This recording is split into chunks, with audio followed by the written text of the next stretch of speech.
À la une ce jeudi, la rencontre entre le Premier ministre Daniel Kablan-Duncan et des chefs d'entreprise de broyage de cacao. Un point a été fait sur la mise en place des mesures visant le développement de la transformation du cacao en Côte d'Ivoire. La conférence des donateurs de la Fondation pour le renforcement des capacités en Afrique, ACBF, s'est ouverte ce jeudi à Abidjan en présence de représentants d'une trentaine de pays. L'organisation est à la recherche d'au moins 150 milliards de francs CFA pour les 5 prochaines années. Ce soir, la rédaction vous propose un dossier sur le foncier urbain dans le district d'Abidjan, objet de toutes les spéculations. Particuliers et entreprises en quête de terrain sont prêts à tous les sacrifices. La pression foncière est forte et les demandeurs ne s'entourent pas souvent des précautions à prendre pour sécuriser leurs achats de terrain. Et puis, à l'étranger, le Burundi, les enquêteurs de l'ONU ont comptabilisé au total 348 cas d'exécution extrajudiciaire en un an, entre avril 2015 et avril 2016, visant des membres de l'opposition et de la société civile opposés au troisième mandat du président réélu en juillet dernier à l'issue d'un scrutin controversé. Voilà pour les titres. Bonsoir à tous. Bienvenue dans la grande édition.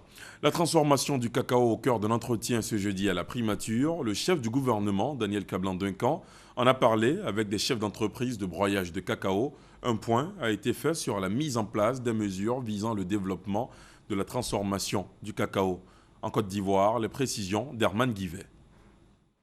Le cacao de Côte d'Ivoire, une fierté nationale et internationale. Comment améliorer la compétitivité de sa transformation sur place? Voici l'interrogation au centre des échanges entre le Premier ministre Daniel Kablan-Duncan et les entreprises de broyage de cacao installées dans le pays. Les entreprises de broyage de cacao ont fait l'exposé de leurs préoccupations au chef du gouvernement. Daniel Kablan-Duncan rassure. Je voudrais assurer l'ensemble des opérateurs privés que le partenariat ainsi que le dialogue permanent qui ont été instaurés à l'occasion de ces travaux demeureront les instruments privilégiés du gouvernement pour rechercher des solutions aux difficultés éventuelles qui pourraient naître dans le cadre de l'exercice de leurs activités au sein de la filière cacao. Pour sa part, le gouvernement s'engage à maintenir des conditions favorables au développement du secteur de la transformation du cacao en Côte d'Ivoire. Cette approche novatrice va d'ailleurs être étendue et dupliquée par la suite à d'autres secteurs et d'autres grands produits agricoles comme l'anacarde, le coton, l'EVA et j'en passe. À l'issue des travaux, les parties se sont félicitées de l'esprit de collaboration, de coopération et de concertation qui a prévalu tout au long des discussions. La conférence des donateurs de la Fondation pour le renforcement des capacités en Afrique, ACBF, s'est ouverte ce jeudi à Abidjan en présence de représentants d'une trentaine de pays. L'organisation est à la recherche d'au moins 150 milliards de francs CFA pour les 5 prochaines années. Somme qui permettra d'appuyer le renforcement des capacités des administrations. En attendant les chiffres des dons des bailleurs, la Côte d'Ivoire apporte une contribution de 1,5 milliard de francs CFA. Le récit de Justine Saïdjike. La Fondation pour le renforcement des capacités en Afrique, ACBF, a permis en 25 ans d'existence de former plus de 50 000 experts en analyse de politiques macroéconomiques dans plus de 45 pays et 6 communautés régionales. La Côte d'Ivoire, membre de la Fondation, voit à la hausse sa contribution en soutien au plan stratégique 2017-2021 de l'ACBF. Au nom du gouvernement, je suis très heureux d'annoncer que la contribution de la Côte d'Ivoire passera de 2 millions de dollars US à 3 millions US dollars. Les besoins du plan stratégique de l'ACBF pour les 5 prochaines années, évalués à 150 milliards de francs CFA, sont destinés à appuyer le renforcement des capacités des administrations, de la société civile et du secteur privé en Afrique pour combler le déficit de compétences. Le déficit du continent africain est aujourd'hui estimé à plus de 8 millions de médecins et de spécialistes médicaux et que ce défi devrait atteindre 9,5 millions en 2023, près de 1,2 million de chercheurs, avec le risque que cela monte à 1,4 million en 2023. La conférence des donateurs pour le financement du plan stratégique 2017-2021, réunissant une trentaine de pays, est le lieu pour le gouverneur de l'ACBF pour la Côte d'Ivoire d'exhorter les donateurs à un soutien conséquent. Fondée par les États africains et la Banque mondiale en 1991, la CBF est soutenue par ses membres, 40 pays, les partenaires bilatéraux et multilatéraux. Il a pris part ce matin à cette rencontre de la CBF dans ses tout nouveaux habits de directeur général du Trésor public. Assaoré Konanjak a été officiellement nommé à ce poste hier, jusque-là directeur général adjoint de la régie. Assaoré Konanjak est arrivé en tête d'un appel à candidature. Qui est le nouveau directeur général du Trésor? Quels sont les grands challenges qui l'attendent? Les réponses dans ce sujet de Mahama Traoré et Thomas Guessambi. S'il est arrivé en tête de l'appel à candidature, Jacques Kona Assaoré le doit certainement à ses 26 années de carrière au sein du Trésor public ivoirien. 26 ans durant lesquels cet administrateur des services financiers de formation a appris à connaître cette régie financière avec l'exercice de plusieurs fonctions. Depuis 1992, l'homme a notamment occupé les fonctions de chef de service des comptes et budgets communaux, fondé de pouvoir, trésorier général dans les villes d'Abouasso et de Yamoussoukro, agent comptable de la dette publique avant sa nomination en juillet 2011 comme directeur général adjoint. Autre atout de taille qui a milité en la faveur du nouveau directeur général, le plan qu'il ambitionne pour le Trésor public. Plan qui se décline en 4 grands chantiers, à savoir la poursuite de la modernisation du Trésor public, l'amélioration de la gouvernance, l'accroissement des capacités opérationnelles du personnel et enfin le renforcement de la capacité de mobilisation de ressources en vue du financement du Plan national de développement 2016-2020. Sur ce dernier point, faut-il le rappeler, le Trésor public ivoirien doit mobiliser 1200 milliards de francs CFA pour cette année 2016. Plus de la moitié de ce montant a déjà été capté à fin juillet grâce au succès enregistré sur les marchés financiers. Âgé de 55 ans, Jacques Kona Assaoré est marié et père de 5 enfants. La ministre de la Salubrité urbaine et de l'Assainissement a effectué ce jeudi une visite sur le site de la décharge d'Akwedo. Anne-Désirée Ouloto est allée s'imprégner des dégâts causés samedi dernier par des jeunes en colère suite à un litige entre acquéreurs privés et la chefferie traditionnelle du village, Issayeo Abou-Sanogo. Voici le terrain à litige situé sur le site Mbadon Akoba, qui a mis le feu aux poudres samedi à la décharge d'Akwedo. Non contents de voir des acquéreurs privés y effectuer des travaux, les jeunes d'Akwedo village s'en sont pris violemment aux installations. Objectif de cette colère, amener les autorités compétentes à résoudre ce litige foncier entre ces acquéreurs et la chefferie traditionnelle. C'est en vue donc de s'imprégner de l'ampleur des dégâts que la ministre de la Salubrité urbaine et de l'Assainissement s'est rendue sur le site. Anne-Désirée Ouloto a condamné ces actes. Dès que les travaux de la réhabilitation de cette décharge vont commencer, ils seront les premiers bénéficiaires. Pensez qu'on va aller chercher des jeunes, je ne sais pas moi, au Gabon ou bien en Afrique du Sud pour venir faire un travail. Voilà. Mais donc, si déjà ils se comportent comme ça, qui va les associer à un tel projet? Au cours d'une rencontre avec la chefferie traditionnelle d'Akwedo venue s'excuser pour les actes posés par les jeunes du village, Anne-Désirée Ouloto a indiqué que la décharge est un bien commun. C'est en famille que le linge sale se lave. Et comme dans une famille, nous avons parlé également avec eux, mais avec également toute la fermeté, pour dire que nous n'accepterons plus que la décharge soit objet de chantage. La décharge, c'est un bien public. Nous ne pouvons pas nous comparer à l'État. L'État, c'est l'État qui nous régit. Par rapport à ça, nous sommes en parfaite harmonie avec l'État. Les acquéreurs, quant à eux en possession de documents, demandent que leurs droits soient respectés. Nous avons tous les papiers, la CD, nous avons la grosse de la justice. Et nous voulons travailler sur nos terrains. On ne veut pas rester, on ne veut pas créer de troubles. Le ministre Anne-Désirée Ouloto a promis saisir ses collègues de la construction et de l'urbanisme et de la promotion de la jeunesse, de l'emploi des jeunes et du service civique pour des échanges avec la chefferie traditionnelle et les jeunes d'Akwedo afin qu'une solution soit trouvée aux différents problèmes du village. Ce n'est pas une décharge, mais ces rues en ont tout l'air. Il faut sauver Koumassi. Cette commune située au sud d'Abidjan présente un visage défiguré, voirie impraticable, insalubrité chronique marquée par des eaux usées dangereuses pour la santé publique. Dans ce décor invivable, population et autorités locales se rejettent la faute. Les autorités locales semblent s'écrouler sous le poids des difficultés. Elles appellent l'État au secours. Il faut 20 milliards de francs CFA pour sortir Koumassi de cet état de souffrance. Le reportage d'Éric Goré. Voies dégradées ou coupées en deux par les eaux usées, circulation difficile pour les automobilistes, rues inondées. La commune de Koumassi présente un triste visage. Les populations se disent abandonnées par les autorités municipales. Il suffit qu'il pleuve, ne serait-ce que 5 minutes, il n'y a plus de route à Koumassi. Et quand nous sommes organisés plusieurs fois pour pouvoir tirer l'attention de nos autorités, notamment la mairie, le maire, malheureusement, on n'a pas reçu gain de cause. Nous sommes allés à plusieurs fois à la mairie, le voir pour qu'on puisse trouver une solution, mais jamais les gens ne sont venus. Les populations accusent et pourtant, elles ne sont pas exemptes de reproches. À Koumassi, plusieurs habitations ne possèdent pas de fosse septique. Résultat, déchets et eaux usées se retrouvent sur la voie, contribuant à la détruire. Les populations doivent avoir des fosses septiques. Certaines populations ne connaissent pas le rôle des ouvrages. Un ouvrage d'assainissement est fait pour drainer uniquement l'eau de pluie. Les raisons qui ont amené le maire de la commune de Koumassi à descendre dans la rue et à faire du porte-à-porte. Objectif, toucher du doigt le problème. À ses côtés, la brigade de la salubrité urbaine et des agents de la SODECI. La répression consiste à utiliser le code de l'environnement, le code de la salubrité et le code pénal ivoirien. Tous ceux qui participent à l'insalubrité, ceux qui participent à polluer l'environnement, en tout cas, sont amenés à être sanctionnés. Les autorités municipales appellent l'État au secours pour sauver la commune de Koumassi. C'est vrai, nous avons des problèmes de voirie.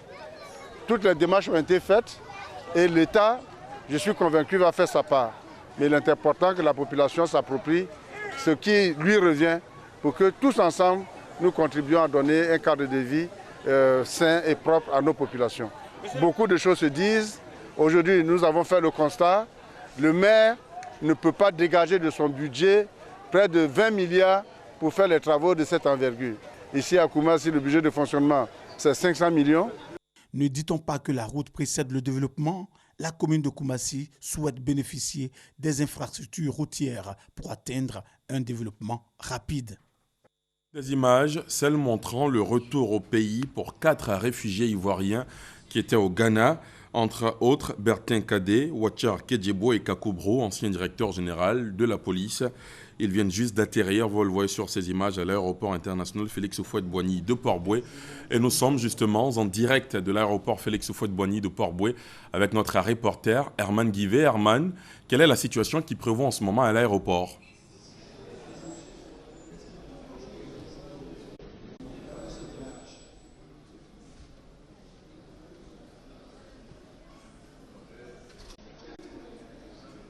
Bonsoir Ali Diarra-Souba, nous sommes effectivement au salon d'honneur de l'aéroport international Félix Houphouët-Boigny d'Abidjan où se tient donc en ce moment même une conférence de presse animée par Kadé Bertin, ivoirien en exil pendant 5 ans au Ghana, rentré aujourd'hui avec lui et 3 autres compagnons, Kakoubro, connu sous le nom de Kabé, maréchal Kabé, et Ouachar Kedjebo. Alors pour les accueillir sur le tarmac de l'aéroport international d'Abidjan, le ministre de la Solidarité, de la Cohésion sociale et des victimes de guerre, Kone Mariatou, avec elle, le ministre donc en charge de la Défense, Alain Richard Donvailly. Leurs familles sont également présentes ici dans le salon d'honneur de l'aéroport international Félix Houphouët-Boigny d'Abidjan.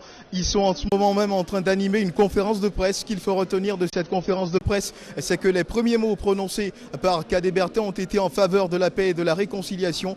Kadé Bertin qui salue donc les actions engagées par le gouvernement, actions en faveur du retour de ces Ivoiriens, ces milliers d'Ivoiriens en exil à la suite de la crise post-électorale. Kadé Bertin qui s'est réjoui d'être en Côte d'Ivoire et qui entend donc apporter sa pierre au développement de la Côte d'Ivoire.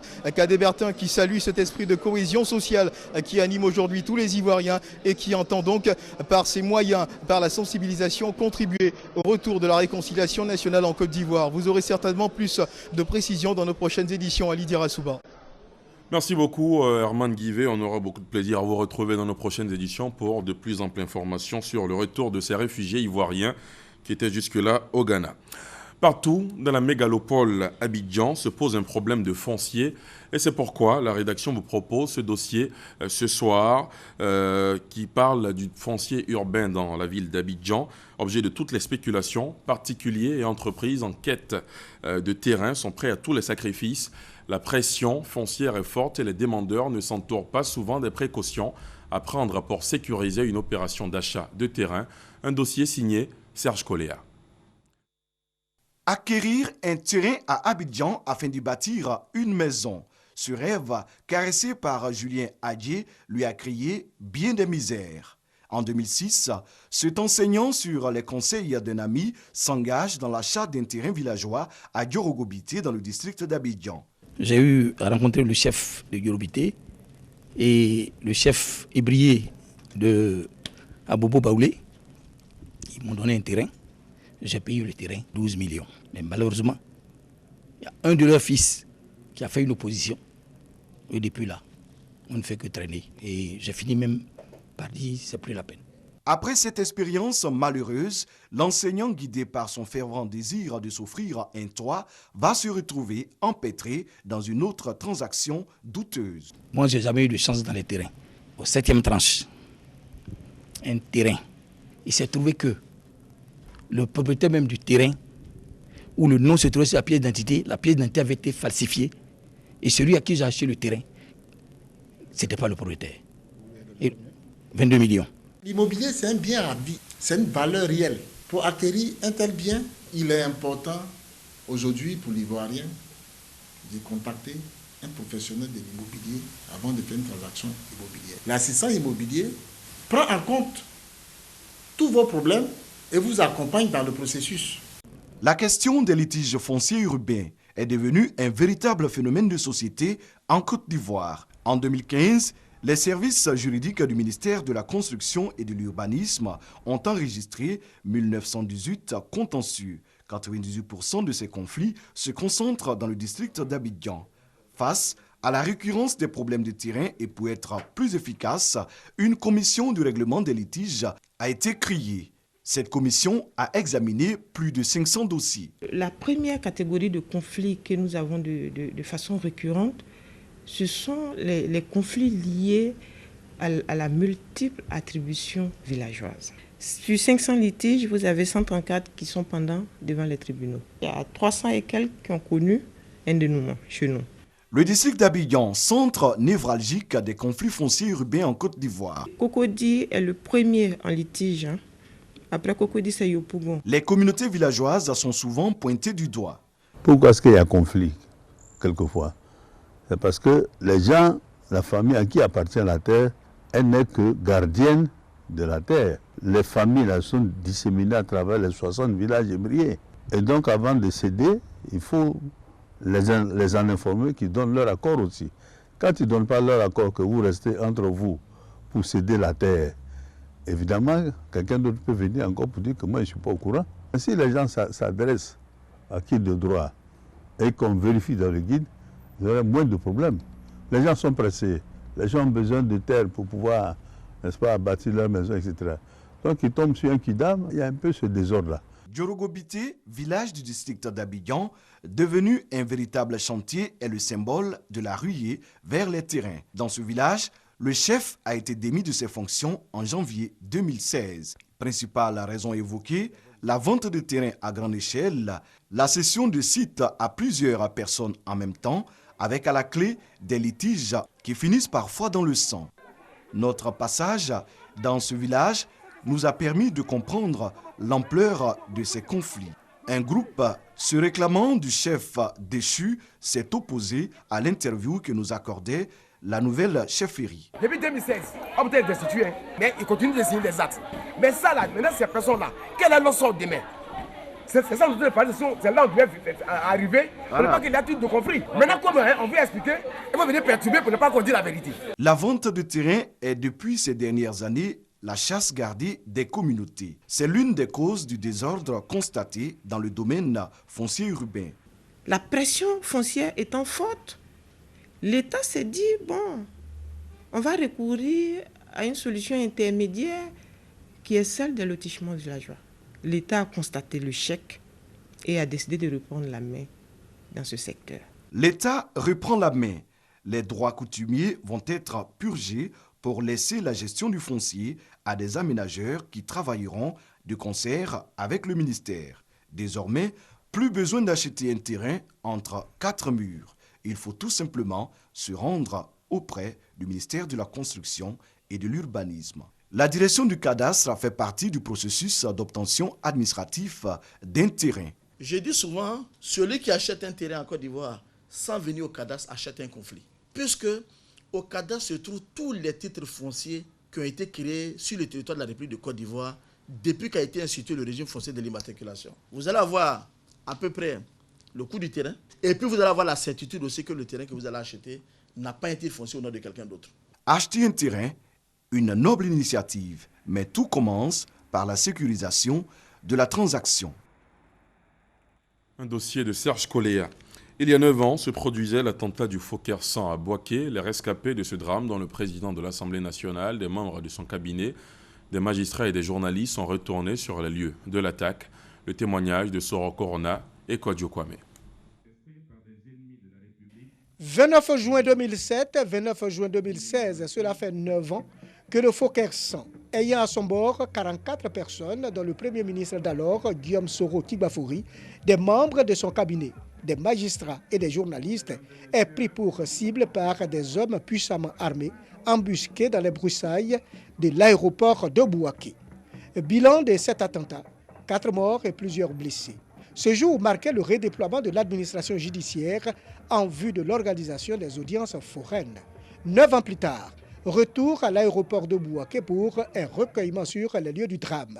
Cette cérémonie commémorant le 9e anniversaire du bombardement du Fokker 100 a réuni les rescapés, les parents des victimes, de nombreuses personnalités et la population de Bouaké. Prière écuménique du Forum des confessions religieuses, distinction de Guillaume Soro Tigbafouri au rang de président d'honneur de l'amicale des victimes de l'attentat du Fokker 100 ont constitué les temps forts de cette commémoration. Le président d'honneur de l'amicale des victimes de l'attentat du Fokker 100 a pour sa part exprimé sa compassion aux parents des victimes. Guillaume Soro les a en outre invités au pardon. Je vous demande de prier pour la réconciliation en Côte d'Ivoire, qu'il n'y ait plus de division entre les filles et les fils de ce pays, que nous puissions nous donner la main au-delà de nos partis traditionnels, que nous puissions regarder l'avenir ensemble, que nous puissions travailler au développement, que nous puissions travailler à l'épanouissement des citoyens. Les 7 familles ayant perdu un membre dans cet attentat ont reçu un soutien financier de la part du président de l'Assemblée nationale. L'amicale des victimes de l'attentat du Fokker 100 est née en 2015. Dans l'actualité politique, 23 partis de l'opposition, tous membres du cadre permanent de dialogue CPD, ont donné leur position sur le projet de référendum constitutionnel envisagé par le chef de l'État. Face à la presse, ce matin à la Riviera, ces 23 partis ont révélé leur point de vue sur la question. En clair, ils semblent s'opposer au projet. L'Union du fleuve Mano a tenu son 24e sommet ordinaire des chefs d'État et de gouvernement la semaine dernière à Conakry. 3 chefs d'État sur 4 que compte l'organisation ont honoré le rendez-vous de leur présence. Le président ivoirien empêché a été représenté par Kobenan Kwasi Adjoumani, ministre des Ressources animales et halieutiques. À l'ordre du jour, l'examen de la situation sanitaire et socio-économique après la crise à virus Ebola qui a secoué le Libéria, la Sierra Leone et la Guinée. On fait le point avec Noël Niagno. Case Bellevue de Conakry, capitale d'un jour de l'Union du fleuve Mano. Chef d'État de la Sierra Leone, du Libéria, de la Guinée-Conakry, le représentant du président Alassane Ouattara de Côte d'Ivoire, la représentante de l'Organisation des Nations Unies pour l'Afrique de l'Ouest ont passé en revue le fonctionnement de l'Union, examiné la situation des États après la crise de la fièvre à virus Ebola, la restitution du secrétariat général, sans oublier la question cruciale du terrorisme dans la sous-région à la lumière de la situation ivoirienne. Le renforcement de la coopération entre les États membres de l'Union du fleuve Mano, à travers la mise en commun de nos moyens, doit guider toutes les actions, notamment en ce qui concerne la sécurisation de notre espace communautaire. C'est seulement à ce prix que nos États pourront poursuivre la marche vers le développement économique et social en faveur de leurs populations respectives. À l'issue des travaux qui se sont déroulés dans un esprit convivial, il a été décidé, entre autres, de la restitution du secrétariat général avec le principe de rotation de l'équipe dirigeante, de la relance des économies post-Ebola au Libéria, à Sierra Leone et en Guinée-Conakry, de la signature d'un mémorandum avec la CEDEAO, puis une collaboration plus étroite entre les deux institutions. Il faut mettre de l'ordre dans le secteur des auto-écoles. C'est à cette exigence que répond la suspension de 34 auto-écoles sur les 600 existantes. Les établissements suspendus ne sont pas en règle. C'est le président de l'Union nationale des auto-écoles de Côte d'Ivoire qui a porté l'information à la presse au plateau. Guillaume Coco est revenu sur les conditions à remplir pour être un moniteur d'auto-école. En religion, la nuit du destin au Laylatul Qadr sera officiellement célébrée dans la nuit de demain à samedi. Selon les enseignements musulmans, cette nuit de prière vaut en termes de mérite auprès du Seigneur 83 années et 4 mois d'adoration. Une soirée au cours de laquelle les musulmans multiplient prières, invocations, offrandes et recueillements. Comment passer une bonne nuit de destin? Dans l'élément qui va suivre, le commentaire de l'imam adjoint de la grande mosquée de Treichville, Aboubakar Konaté, il est au micro d'Ami Sissoko. Laylatul Qadr ou la nuit de la destinée, c'est la nuit la plus méritoire, la nuit où tous les vœux sont exaucés et la dévotion à Allah au cours de cette seule nuit équivaut à 1000 mois d'adoration, soit un peu plus de 8 décennies. Il y a 4 événements qui se passent dans la nuit du destin. Dieu dit dans le Coran, Inna anzalnahu fi laylatil qadr. Nous avons révélé le Coran dans la nuit du destin. Ça fait un événement. Deuxièmement, la nuit du destin, les anges descendent. C'est Dieu même qui fait descendre les anges et ils sont pilotés par ange Gabriel. Troisièmement, la nuit du destin est meilleure plus que 1000 mois d'adoration. Ça veut dire que c'est important. La quatrième importance de la nuit du destin, c'est que Dieu décide tout dans la nuit du destin. Ce qui doit arriver en 2016, en 2017. Au cours de Laylatul Qadr, les fidèles se consacrent aux prières, zikr, lecture coranique et invocation.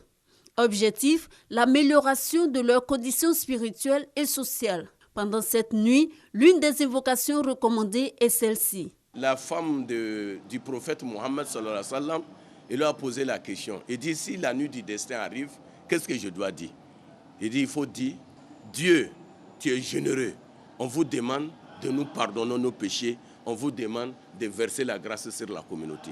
C'est ce qu'il faut répéter. La nuit du destin sera célébrée officiellement cette année dans la nuit du vendredi 1er au samedi 2 juillet. Et pour la fête, l'Aïd el-Fitr, il faudra attendre l'observation du croissant lunaire de lundi soir. Et le lendemain de la nuit du destin sera jour chômé, férié, chômé payé. Information donnée par le ministère de l'Emploi et de la Protection sociale à travers un communiqué qui indique donc que le samedi 2 juillet 2016, lendemain de la nuit du destin, Laylatul Qadr est déclaré jour férié et chômé sur l'ensemble du territoire national. Une soirée d'amitié coréenne-ivoirienne de taekwondo vient de se tenir à la résidence de l'ambassadeur de Corée en Côte d'Ivoire. La raison du déplacement des ministres d'État et des personnalités, la décoration du premier Africain par la Corée dans l'ordre national, le maître Bamba Cheikh Daniel, président de la Fédération ivoirienne de taekwondo. Le récit d'Odalegwe. Premier Africain à recevoir la plus prestigieuse des décorations que la Corée du Sud offre aux étrangers, Maître Bamba Cheikh Daniel Ceinture Noire 6e Dan, directeur de cabinet du ministre de l'Intérieur, préfet de région hors grade et président de la Fédération ivoirienne de taekwondo, est un modèle à suivre. C'est le 15 mars 2009 qu'il prend les rênes du taekwondo ivoirien. 8e président de cette fédération, il brigue 2 mandats, couronné par l'organisation d'une Coupe du monde francophone de taekwondo en 2012, de la Coupe du monde par équipe de taekwondo en 2013 et d'un passage de grade spécial Kukiwon en 2014. Cette même année, il part avec le président Alassane Ouattara en Corée du Sud pour consolider les relations entre la Corée du Sud et la Côte d'Ivoire. Cette soirée coréano-ivoirienne est la manifestation de l'admiration de l'État sud-coréen pour Maître Bamba Cheikh Daniel. Des présidents d'institutions, des membres du gouvernement et des responsables de fédérations, des invités d'honneur et bien entendu sa grande famille du taekwondo ont participé à cette belle fête. Pour rappel, la Corée du Sud a offert à la Fédération ivoirienne de taekwondo un terrain d'1 hectare situé entre Adjamé et Cocody. Cet espace servira à la construction d'un palais de taekwondo estimé à une valeur de 6,2 milliards.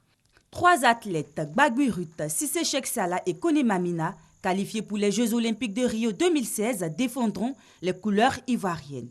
Maître Bamba Cheikh Daniel leur apportera sans doute sa présence apaisante et rassurante. À l'étranger, le Burundi, où les enquêteurs de l'ONU ont comptabilisé au total 348 cas d'exécution extrajudiciaire en un an entre avril 2015 et avril 2016, visant des membres de l'opposition et de la société civile opposés au 3e mandat du président. réélu en juillet dernier à l'issue d'un scrutin controversé. Les autorités turques ont identifié ce jeudi les 3 kamikazes qui ont perpétré le triple attentat de mardi soir à l'aéroport d'Istanbul, qui a fait 43 morts, dont 19 étrangers.